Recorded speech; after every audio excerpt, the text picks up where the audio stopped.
तो चलो शुरू करते हैं एक नया चैप्टर बॉली बिना किसी टाइम वेस्ट के। तो बॉली एक सिंपल सी लड़की होती है जिसका असली नाम सुलेखा होता है।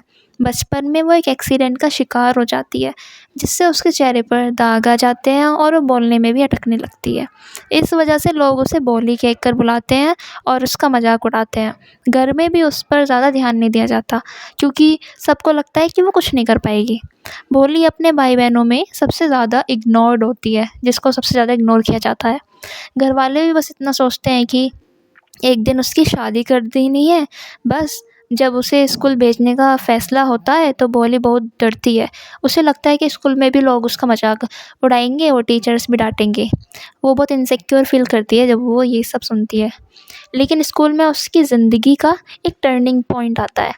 उसकी टीचर्स उससे बहुत प्यार से, पेशेंस के साथ भोली से बात करती है। वो उसे कभी डाँटती नहीं बल्कि एनकरेज करती है।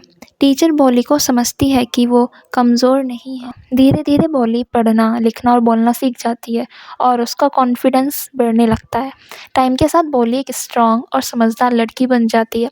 लेकिन जब उसकी शादी फिक्स होती है ना, तो दूल्हा एक लालची और बुढ़ा आदमी निकलता है। शादी के दिन वो सबके सामने दहेज की माँग कर देता है।